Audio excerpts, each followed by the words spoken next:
Film की शुरुआत निक से होती है, जो मसल्स की एक खतरनाक बीमारी से जूझ रहा है।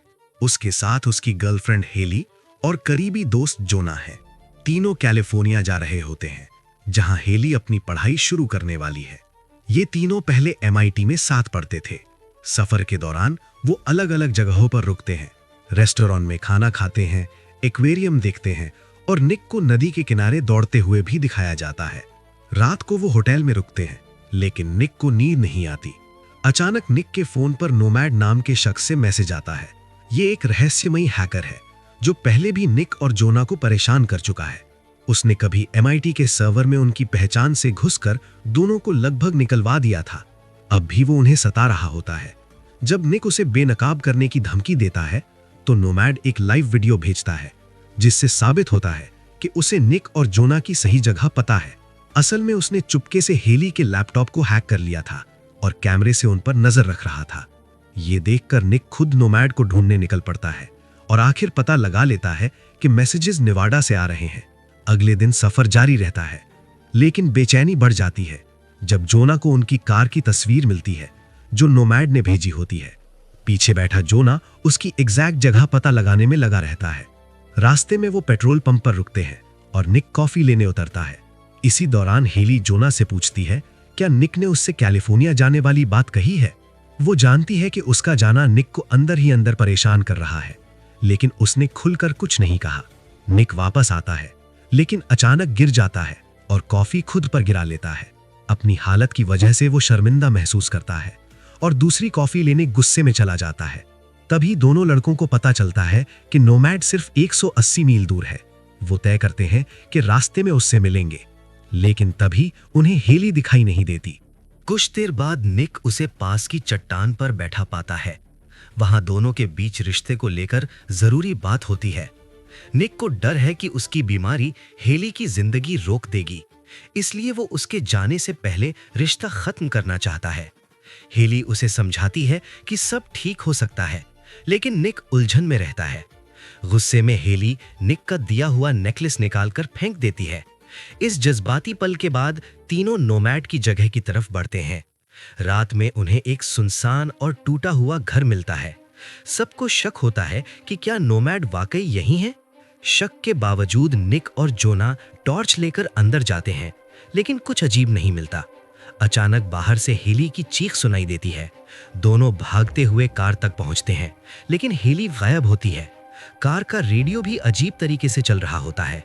घबराहट में दोनों उसका नाम पुकारने लगते हैं। तभी निक टॉर्च एक तरफ डालता है और देखकर जम जाता है। कोई अनजानी ताकत हेली को हवा में उठा रही होती है। डरे हुए दोनों उसकी तरफ भागते हैं और जोर जोर से उसका नाम बुलाते हैं। तभी स्क्रीन अंधेरी हो जाती है। जब निक होश में आता है तो वो खुद को एक ऐसी जगह पाता है जो हॉस्पिटल जैसी लगती है। उसने हॉस्पिटल गाउन पहना होता है और वो अभी भी बेहोशी में होता है।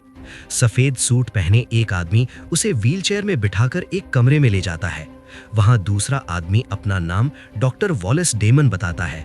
वो बात रिकॉर्ड करना शुरू करता है और निक से पूछता है कि उसने पहली बार वो सिग्नल कब देखा था।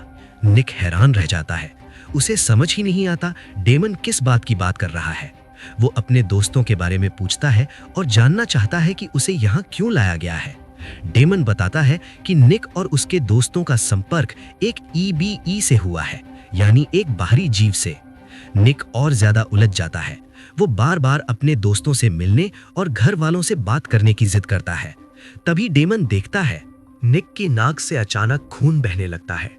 उसे तुरंत वापस कमरे में भेज दिया जाता है। अगले दिन स्टाफ उसे दोबारा वहीं ले जा रहे होते हैं। रास्ते में निक देखता है कि लोग जमीन से कोई अजीब पदार्थ साफ कर रहे हैं। फिर उसकी नजर एक कमरे में पड़ती है, जहां हेली बेहोश पड़ी होती है। वो घबराकर उससे मिलने की मांग करता है, लेकिन कोई नहीं सुनता। उसे फिर डेमन के पास ले जाया जाता है। डेमन कहता है कि अभी वो हेली से नहीं मिल सकता। फिर वो अजीब सवाल पूछने लगता है, जैसे क्या उसके 10 पैर की उंगलियां हैं और क्या वो धरती से है। फिर वो नोमैड के मैसेजेस और सिग्नल्स की बात करता है। आखिर में वो उस रात का वीडियो दिखाता है और पीछे एक अजीब जीव नजर आता है। निक ये देखकर सन्न रह जाता है। डेमन बताता है कि नोमैड सिर्फ हैकर नहीं था, बाद में निक अपने कमरे में होता है, तब उसे धीमी आवाज सुनाई देती है। वो ध्यान से देखकर समझता है कि आवाज हवा के रास्ते से आ रही है। वहां जोना छुपा होता है। वो फैसिलिटी के लोगों से बचकर निक से मिलने आया होता है। जोना बताता है कि उसे शक है ये लोग उन पर तजुर्बे करने वाले हैं। दोनों की बात तनाव में ही खत्म हो जाती है। अगले दिन निक को फिर डेमन के सामने लाया जाता है। इस बार उससे शेप और कलर टेस्ट दिया जाता है। परेशान निक उसे तुरंत सॉल्व कर देता है और हेली से मिलने की जिद करता है। डेमन मजबूरी में मान जाता है और उसे उस कमरे में ले जाता है जहां हेली बेहोश पड़ी होती है। वो बताता है कि हेली कोमा में है, लेकिन होश आते ही निक उससे मिल सकेगा। अगले दिन से निक भागने का प्लान बनाना शुरू करता है। उसे खाने में दिए गए बिस्किट को कुचलकर उसके टुकड़े कीपैड पर लगा देता है ताकि पासवर्ड का पता चल सके। कमरे में लौटकर वो अपनी योजना आगे बढ़ाता है। निक हेली के बेड को अपनी व्हील चेयर से बांध देता है ताकि उसे साथ ले जा सके। इसी बीच डेमन कमरे में आता है और देख लेता है कि निक ने पूरे बेड पर फैसिलिटी के नक्शे बना रखे हैं। अब उसे सब समझ आ जाता है। निक किसी तरह हेली को साथ लेकर एग्जिट गेट तक पहुंच जाता है, लेकिन कीपैड तक हाथ नहीं पहुंच पाता। वो हॉस्पिटल ट्यूब से बटन दबाने की कोशिश करता है, लेकिन डेमन उसे पकड़ लेता है। बाद में निक होश में आता है और हेली के पास पड़ा होता है।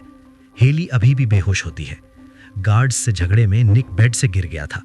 गार्ड्स उसे खून बहते देखकर चले गए थे, लेकिन फिर निक की नजर अपने पैरों पर पड़ती है और उसका खून जम जाता है। उसके असली पैर काट दिए गए थे और उनकी जगह बाहरी तकनीक से बने नए पैर लगा दिए गए थे। एक तरफ शीशे के पीछे खड़ा डेमन सब देख रहा होता है और इस सब की सच्चाई समझाना शुरू करता है। इसके बाद डेमन 2 वर्कर्स को निक को लेने भेजता है। उन्हें अंदाजा भी नहीं होता कि निक के नए पैरों में अब इंसानी हद से ज्यादा ताकत आ चुकी है।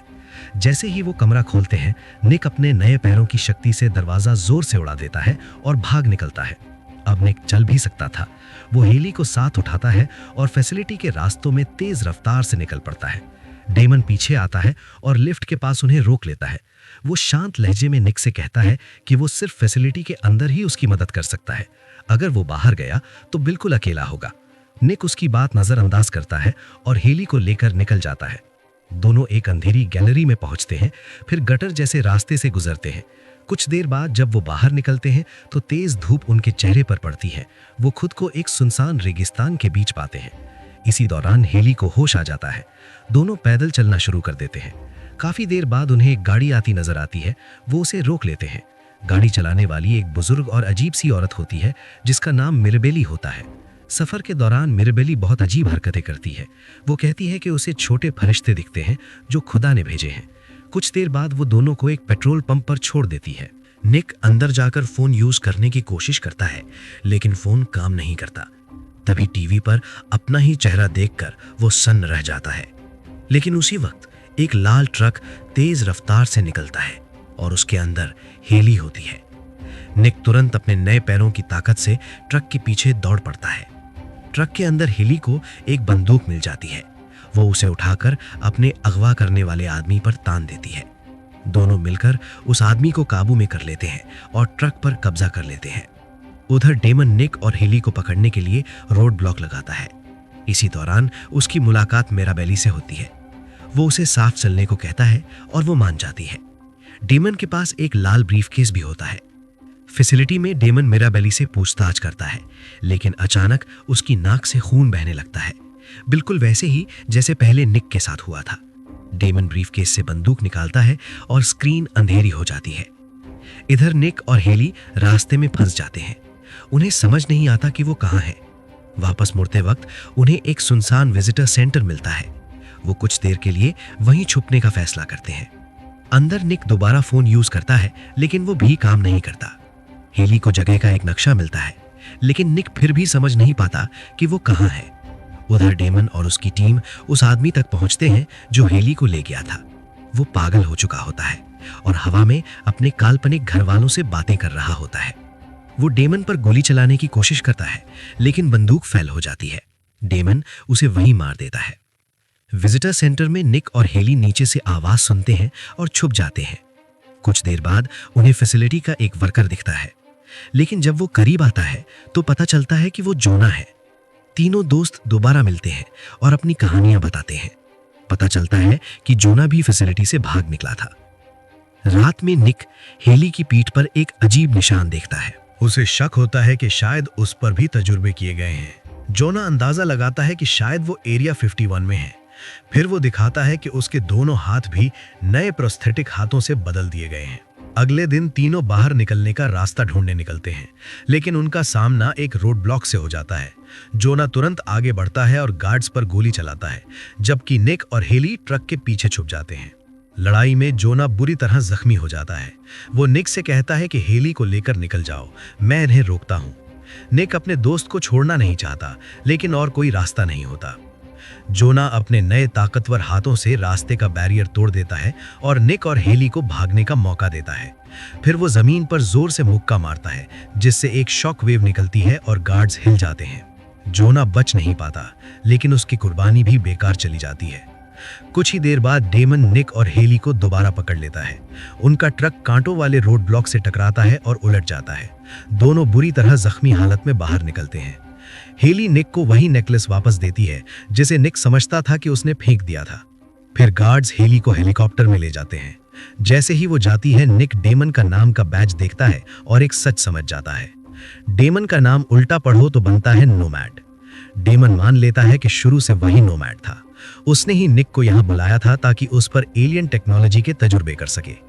वो घमंड से बताता है कि उसके पैर इंसानी और एलियन तकनीक का परफेक्ट मेल है। ये सुनकर निक का गुस्सा फट पड़ता है।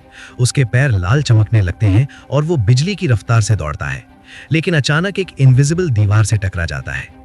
इस टक्कर से एक बड़ा सुराख बन जाता है जो बाहर की दुनिया दिखाता है। डेमन आगे बढ़ता है और अपना सूट उतार देता है।